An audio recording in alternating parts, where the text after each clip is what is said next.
Ladies and gentlemen, welcome to Chanel Jasmine, the best novel Chanel for romantic stories. Hai guys, selamat datang di channel Jasmine, channel terbaik untuk menyimak novel-novel romantis. Mohon dukung channel ini dengan subscribe, like dan share video-video yang ada di channel ini. Terima kasih.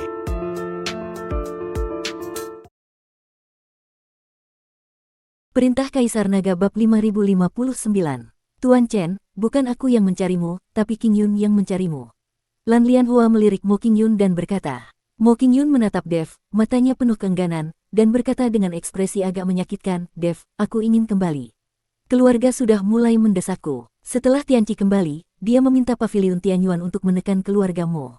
Sekarang aku harus kembali, kalau tidak orang tuaku akan menderita. Mendengarkan perkataan Mo Qing Yun, Dev sedikit mengernyit, lalu berkata, aku akan kembali bersamamu. Aku ingin melihat apa yang hebat dari pavilion Tianyuan. Tidak, pavilion Tianyuan sangat kuat. Kau tidak perlu khawatir tentangku. Aku sudah puas mengenalmu selama ini. Mo Qing Yun menggelengkan kepalanya dan berkata, ku bilang, aku akan kembali bersamamu. Aku akan mengurus semuanya, jadi kamu tidak perlu khawatir.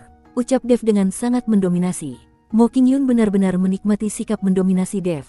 Aku akan pergi mengatur beberapa hal dan segera berangkat. Kata Dev lalu pergi. Lan Lianhua menatap Mo Qing Yun dengan iri dan berkata, Qing Yun, Tuan Chen sangat baik padamu. Merupakan kebahagiaanmu untuk bertemu dengan pria yang mendominasi seperti seorang dia. Jangan khawatir tentang berapa banyak wanita yang dimilikinya, yang penting dia adalah lelakimu. Sangat sulit untuk menemukan lelaki yang baik saat ini. Mo Qing Yun sangat senang melihat kecemburuan Lan Lianhua. Pada saat yang sama, dia mengangguk dengan penuh semangat untuk menunjukkan bahwa dia setuju dengan apa yang dikatakan Lan Lianhua. Dev meninggalkan aula dan langsung menuju ke Huo Zhao. Pada saat ini, Huo Zhao juga telah keluar dari menara penekan iblis dan telah pulih. Menantu laki-lakiku tersayang, kamu memiliki harta ini, dan kamu akan mencapai hal-hal besar di masa depan. Melihat Dev, Huo Zhao memujinya dengan keras. Yang lain berlatih keras selama setahun, tetapi Dev telah berlatih selama 100 tahun. Ayah mertua, Anda sudah pulih. Apa yang akan Anda lakukan selanjutnya? Tanya Dev. Aku mendengarkanmu. Kamu sekarang adalah pengendali istana ke-8. Kata Huo Zhao. Saya berencana untuk pergi ke surga kedua. Kata Dev. Kalau begitu, mari kita pergi ke surga kedua. Istana-istana ke-8 juga ada di surga kedua. Aku sudah pulih sekarang dan sudah waktunya bagiku untuk kembali. Huo Zhao mengangguk. Segera, Dev, Humazi, Mo Qing Yun, dan semua orang dari istana ke-8 meninggalkan benua Changsuan dan langsung menuju surga kedua.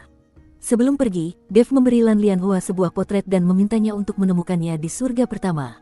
Potret itu adalah Su Yuqi. Setelah dibawa ke sini, Dev tidak tahu kemana Su Yuqi dikirim. Sekarang kita hanya bisa mengandalkan kekuatan Blue Lotus untuk menemukannya. Tepat saat Dev dan teman-temannya menuju surga kedua, keributan besar telah terjadi di dalam kuil. Di istana Raja Dewa, di dalam aula emas yang megah. Boom! Seorang lelaki tua berjubah emas dengan marah membanting meja dan berteriak, utusan patroli terbunuh, pangeran ke-8 memberontak, dan lelaki tua Huo Zhao itu benar-benar berani membelot ke ras asing. Tuan istana ketiga, tenanglah. Seorang pria parubaya melangkah maju dan berkata dengan suara yang dalam, saya khawatir masalah ini tidak sesederhana itu. Kalau begitu, Dev bisa mengendalikan boneka perang kuno itu. Kekuatannya mungkin sudah mencapai puncak alam dispersi abadi, atau bahkan lebih tinggi. Orang tua berjubah emas itu mendengus dingin, seorang manusia alam dispersi abadi berani menantang keagungan kuil. Sampaikan perintahku dan katakan pada Master Istana ke-7 untuk menghancurkan benua Changsuan, bunuh Dev, dan hancurkan seluruh istana ke-8. Tidak, tiba-tiba, suara wanita yang dingin terdengar. Semua orang berbalik dan melihat seorang wanita cantik mengenakan gaun putih perlahan berjalan memasuki aula. Wajahnya dingin, matanya seperti salju, dan dia memancarkan hawa dingin yang menggigit. Tuan istana keempat, apa maksudmu? Lelaki tua berjubah emas itu mengerutkan kening. Kepala istana keempat berkata dengan tenang, kepala istana ketiga, kuil sekarang sedang menghadapi masalah internal dan eksternal, jadi tidaklah tepat untuk memulai perang. Lagi pula, Dev bisa mengendalikan boneka perang kuno, jadi pasti ada alasan tersembunyi di baliknya. Jika kita bertindak gegabah, saya khawatir hal itu akan mengakibatkan konsekuensi yang tidak terduga. Orang tua berjubah emas itu mencibir, Tuan istana keempat, Anda tidak mencoba melindungi anak asing itu, kan? Atau mungkin Anda juga tergoda oleh keinginan duniawi dan ingin berhubungan seks dengan pria asing. Bersambung.